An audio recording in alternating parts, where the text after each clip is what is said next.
Christopher Sheldon und Leonard sind der jüdische Ingenieur Howard und der indische Astrophysiker Raj. Vor allem lieben sie Comics, Computerspiele und Star Trek. Schaffen tun sie alle am California Institute of Technology in Pasadena, einem Vorort von Los Angeles. Was ein smarter Physiker ausmacht, das verraten wir euch jetzt in unserer folgenden Dokumentation.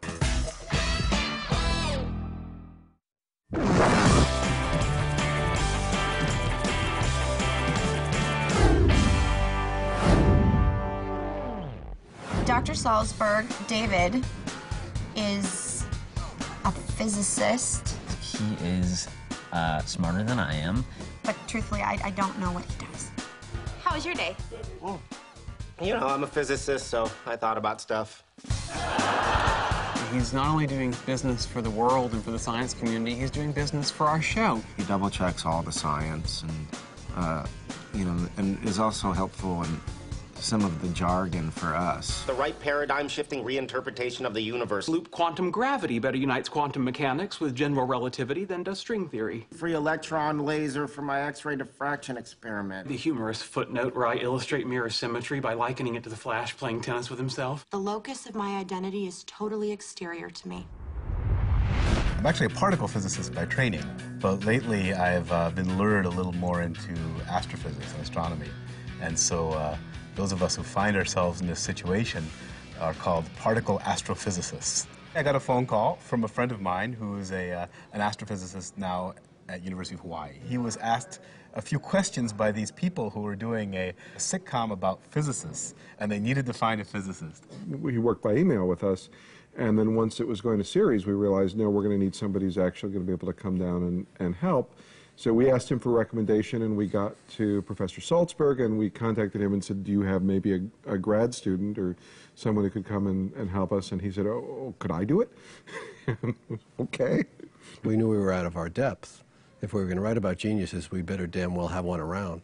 My favorite moment, though, is always when we'd get to the physics part of the script, and we'd sit there and we'd stare at the screen and trying to figure it out. And Bill would always say, we could sit here forever, Chuck. We're not going to become physicists and write this.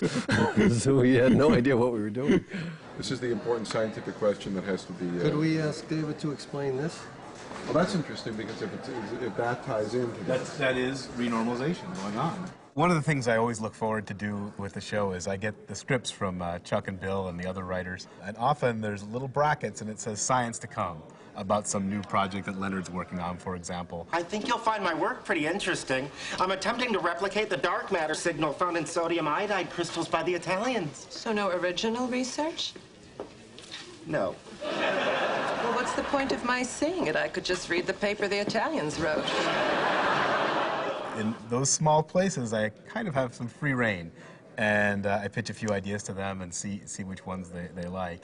And often it's something that you can Google about or check on Wikipedia and see that these are often current topics. My flash drive has my paper on astrophysical probes of M-theory effects in the early universe that I was going to give to George Smoot at the conference. Why do you have to give your paper to George Smoot?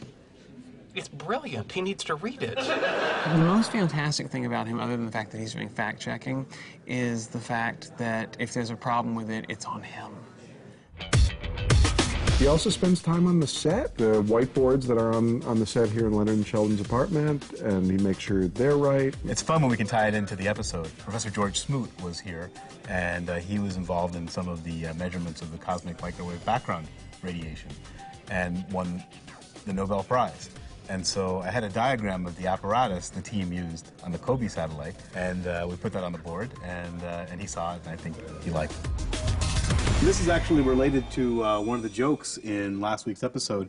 This physicist goes into an ice cream parlor every week and orders an ice cream sundae for himself and then offers one to the empty stool sitting next to him. So the owner finally asks him what he's doing. The man says quantum mechanics teaches us that it is possible for the matter above this stool to spontaneously turn into a beautiful woman who might accept my offer and fall in love with me. The owner then says, well, lots of single beautiful women come in here every day. Why don't you buy an ice cream for one of them and they might fall in love with you? And the physicist says, yeah, but what are the odds of that happening?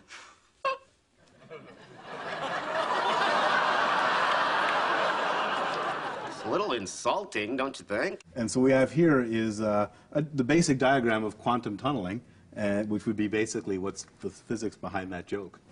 We trust David Salzberg a lot. He may be, you know, completely conning us and this is all nonsense, so we wouldn't know.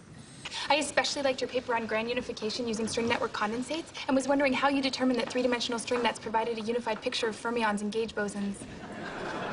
I also once had a chance to play a very inside joke. I had an honors physics class, and they came to the audience to watch the show. They were fans. And on the whiteboards, I had the answers to the exam they just took. How would I know? I'm not even sure I get it. They are a group of people who are working to understand the fabric of the universe, the people who sort of look into the eye of God every day as a job, and what an amazing group of people they are. And we made the decision to make them physicists. Whatever small contribution I have is maybe one particular experiment they're doing that week or that season, or what particular little objects Raj might be looking at. So in the details, I get a chance to contribute. You know, I gotta ask, why didn't you just get a license at 16 like everybody else? I was otherwise engaged. Doing what? Examining perturbative amplitudes in n equals 4 supersymmetric theories, leading to a re-examination of the ultraviolet properties of multi-loop n equals 8 supergravity using modern twist-door theory.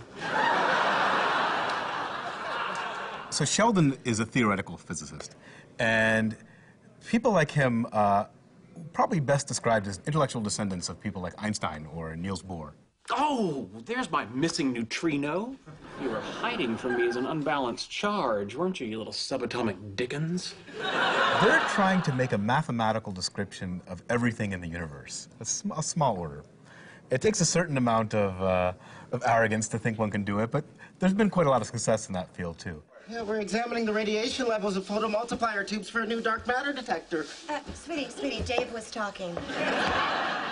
Most recently, the problem that Leonard's been working on is a problem called what is the dark matter in the universe? A lot of indirect measurements show us that 90% of the universe, 90% of the mass in the universe is made of something that we don't know what it is. And so there are lots of experiments going on right now, people trying to detect what is this matter moving around in the galaxy, what is it made of? So what's your news? Remember that little planetary object I spotted beyond the Kuiper Belt? Oh, yeah, 2008 NQ sub 17. Or as I call it, Planet Bollywood. So Raj is an astronomer or an astrophysicist? Anything? Actually, I was just checking my email. And his research has him studying objects orbiting the sun, but in orbits very far from ours. And these are something that we would have called planets back in the day, but ever since Pluto was demoted, they're now called dwarf planets or something smaller. Oh, thank God you're here. What's the emergency? I got the Mars rover stuck in a ditch. Where? On a dusty highway just outside Bakersfield. Where do you think? On Mars! Howard is actually not one of the scientists. Howard is an engineer. Dr. Gabelhauser? Dr. Kuthapali. Dr. Gabelhauser. Dr. Hofstadter. Dr. Gabelhauser. Dr. Cooper. Dr. Gabelhauser. Mr. Wolowitz. So of the four, he is the only one that doesn't have a PhD, which is something which they've pointed out to him, and why Sheldon called him one of the Oompa Loompas of science. A loop counter and an escape to the least objectionable activity. Howard, that's brilliant. I'm surprised you saw that. Gee, why can't Sheldon make friends?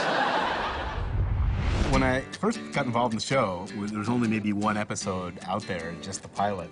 A lot of physicists that approached me were a little bit nervous, and they were a little bit afraid that physicists would be portrayed maybe like geeks with a kind of mean spirit. Anecdotal evidence suggests that in a game of rock, paper, scissors, players familiar with each other will tie 75 to 80% of the time due to the limited number of outcomes.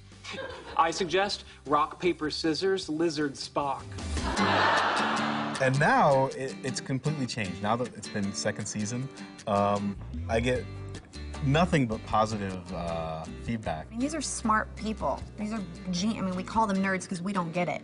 They're not nerds, they're geniuses who just don't process things the way that normal people do. It's fine with you if I'm not smart. Absolutely. The response has been overwhelmingly positive by the scientists who love the show, and their husbands and wives, I think, love the show even more. What do you want me to do? Smile.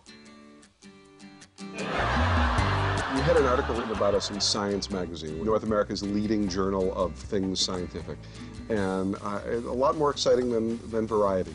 Who would think you'd see an article about a situation comedy in a physics magazine? Comedy is as old as science. It's really interesting that every time I try to think of something funny, there's all sorts of very scientific reasons why it won't work out that the writers have taught me.